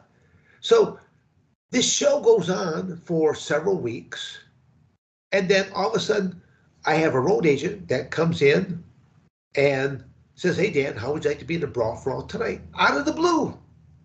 Wow. Did I prepare for anything? No. What gear do I have? Well, I got my wrestling trunks, but other than that, and my more professionals in boots, my professionals in trunks, and I'm about to go, and I simply asked, how much and against who? He gave me a price. He gave me an opponent. And I go, sure, but I don't want to wear gloves though. And he's like, oh, you can't go out there burn knuckle hit nobody. I go, I will never throw a single punch, but I will show you what a real wrestler can do. They didn't like the sound of that. But they put the gloves on me and said that you had to put on the gloves on. Now, in hindsight, I would have liked to have gone out there to the gloves and tell the referee, okay, take the gloves back off. I go, it's a part of the deal coming up here right now. Okay, but you can hindsight, I could think of all this after at the time. I did not think of it at the time that I was in there. So, but it just went there to where it was a very anticlimactic type of a match there, because anytime that Godfather could, he's used to being rough and tumble, punch and stuff like that, and to me it's like going, I'm not that guy. I mean, he used to be a bouncer and things of that nature, and gotten probably way more scuffles than I ever have been into scuffles. And so I basically just, still did clinches. I still did takedowns. I won the match basically on grappling ability and really never throwing a single punch. Okay. And how about your meeting with Vince McMahon? How was that like, the first time meeting Vince McMahon? Well, originally I didn't really meet with Vince McMahon. I met with Jim Ross. And Jim and I got along really great. I mean, because he understood, where I'm coming from, the fact that I come from a roots of amateur wrestling, and I mean, we even spoke about our common knowledge, stuff like that, of Danny Hodge and meeting Danny Hodge, and then being a big fan of Danny Hodge there as well.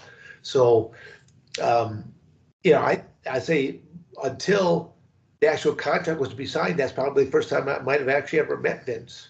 Was when I'm there and the ink is probably still drying on the contract. When some other things are being said, and then all of a sudden he's like, "Well, how old exactly are you?"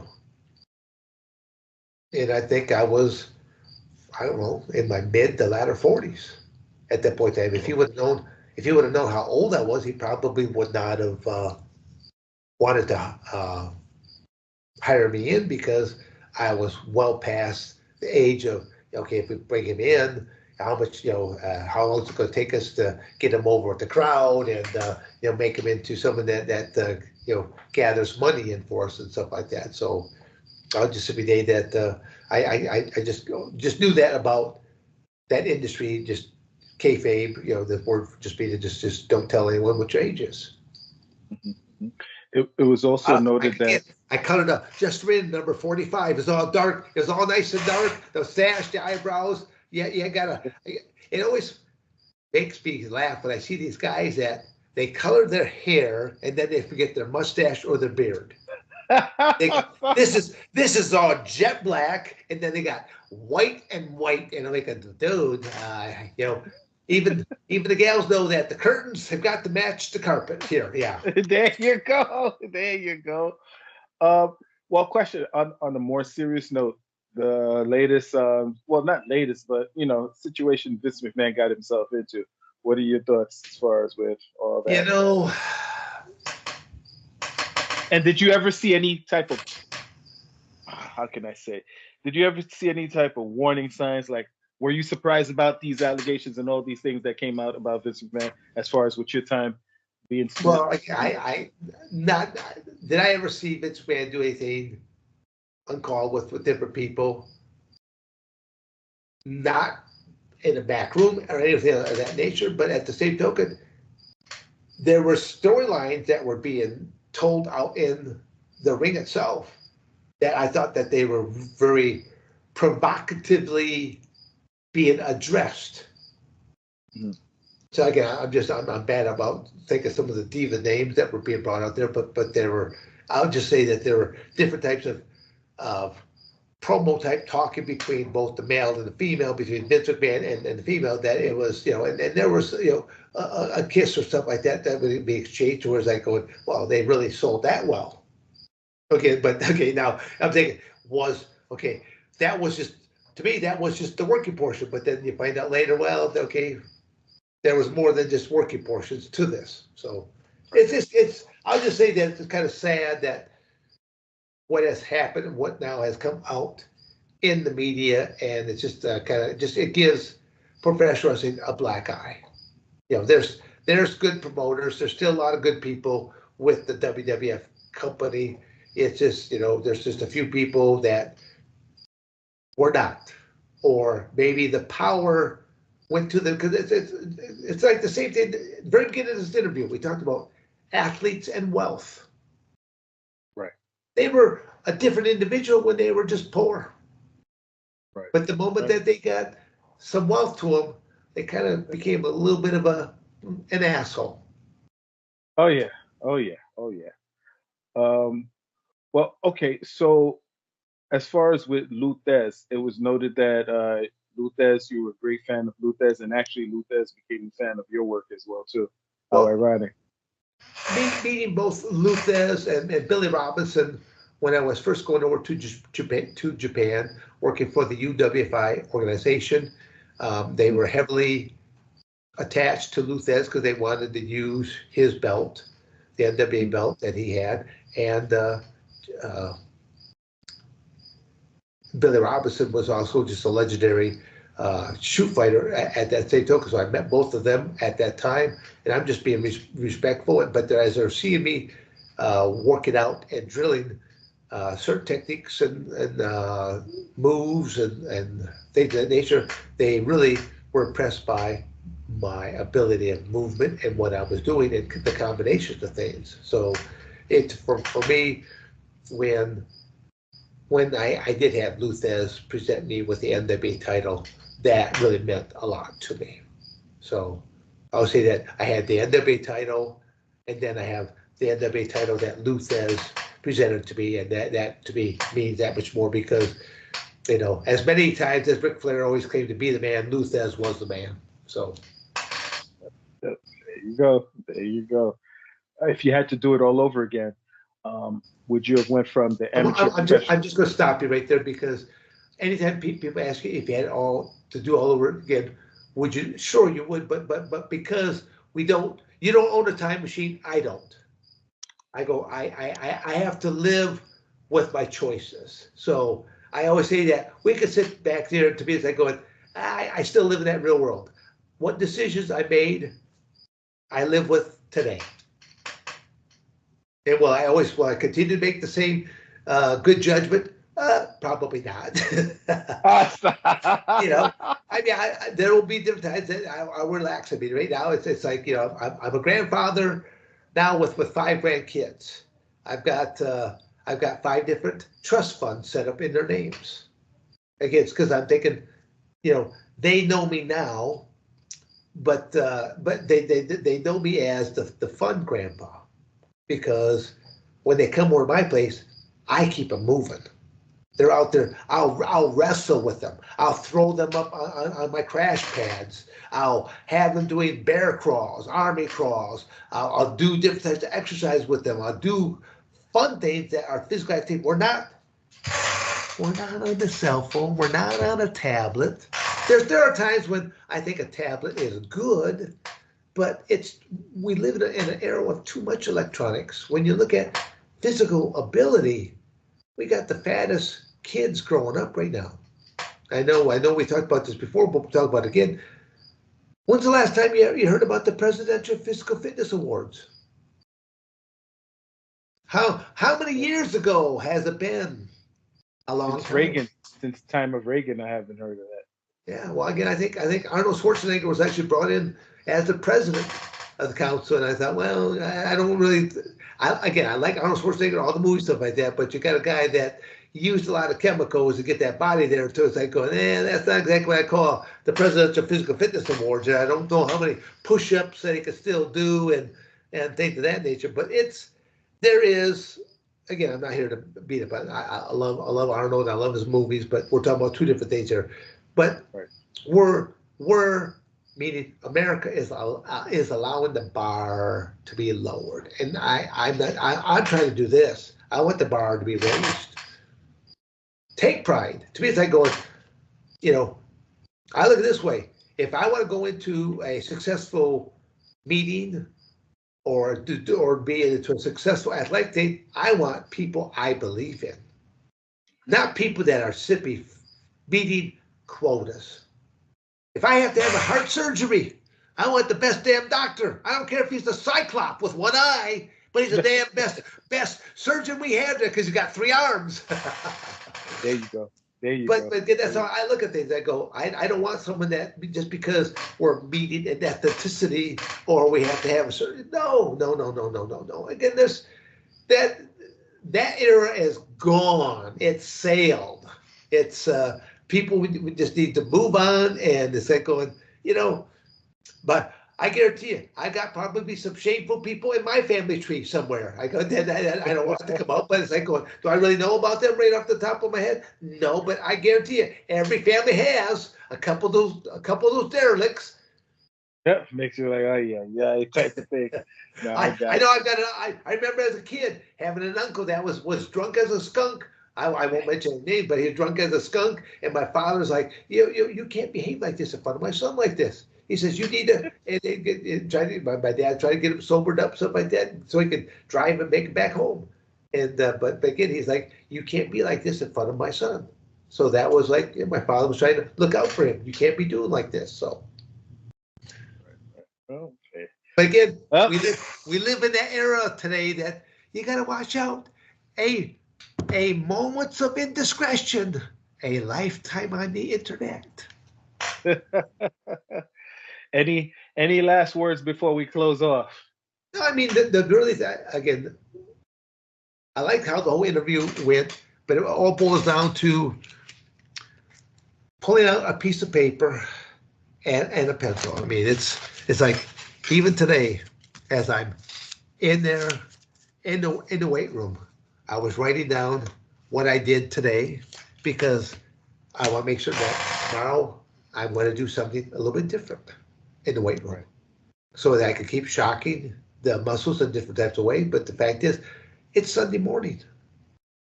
I still got up. I got my workout in. I got my little protein shake, and I'm getting ready for you to knock off this interview. But it's like my workout it's like that energized type pill. It does help to energize me. It makes me feel good that I get that workout knocked out first thing, and then I go, tackling an interview, tackling some more emails, tackling some more Facebook posts, tackling this, that. Piece of cake.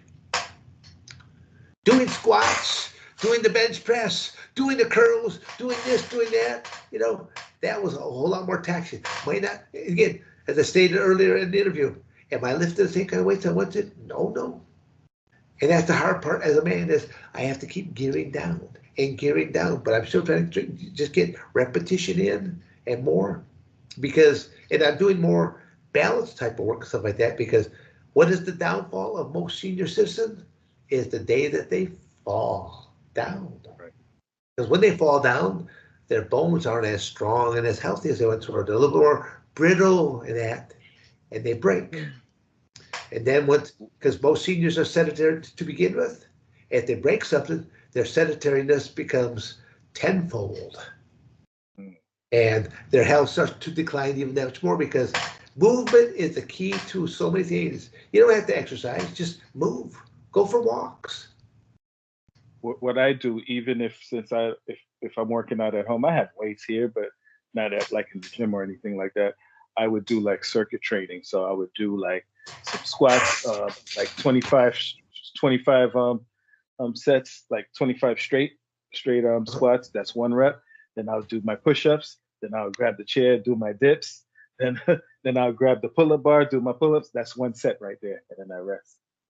Yeah, well, again. You do a little bit differently. I look at each one as an exercise, but then how many sets am I going to do inside of that? Yeah, I may go. There's certain days that like right now I'm just knocking off just 12 different exercises. That's all I'm doing right now. I just call it the dirty dozen. But if I do 1 or 2 more, I call it the baker's dozen because I did 1 or 2 more. Nice. But that actually is a term. That actually is a real term in the baking industry. When they do the baker's dozen, they do more than 12. Oh, okay. Learn something new every day.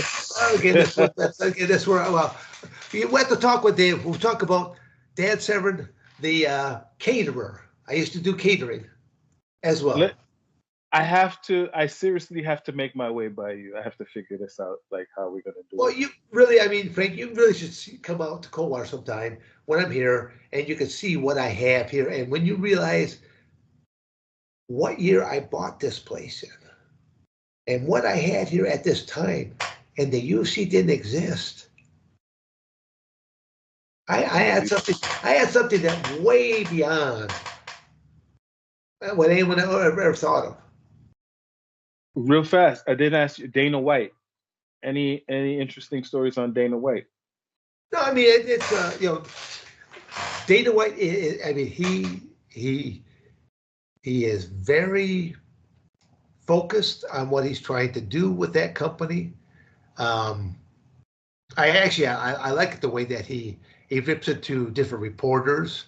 I like how he rips into different people that either ask dumb questions or do something really stupid. I mean, he's got a great professionalistic persona about it right there because he can turn into a real heel. Yep. But I mean, but he's so passionate about what he's doing, and again, working with different state athletic commissioners. That hard part, when Art Davey started on this journey, he was just a businessman with this concept and ideas. He had Horian Gracie, and Horian's whole scope was he was trying to he just took advantage of Art Davey and use this company to mass market Gracie Jiu-Jitsu, and that's really what it did. But the company, it just shocked the world when you saw this no holds barred type contest inside of a cage. I mean, the whole concepts were really significant that they did. Then the next ownership, well, I think was Bob Meyerowitz, who was actually Silver Fort Entertainment Group that was working with Art Davie at the time. Bob probably picked up the company because he was the president at that time. Picked up the company at the worst time because there was a big ban trying to do away with no holds barred fighting taking place, and that's when he started to have to look to go to other countries and then try to start implementing different types of rules with weight classes. I mean, it was just he owned it probably the roughest time, but I mean he prevailed. He still prevailed with it, and then you got Zuffa, the Fertitta brothers, that purchased it. Now when you look at the biggest sports merger in sports merger history, you got UFC and the WWE underneath the same umbrella, TKO. Oh, wow. What is that? That's a $300 billion merger. Yep. 100%. Yeah, we're not. We didn't say that with an M. That's what the B, baby. Yeah. All right. Well, I'm going to close off right now, but don't hang up because I just have to ask you something real fast off the record.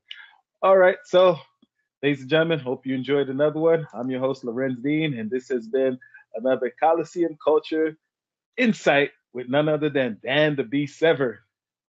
All the best, Frank. All right. Till next time.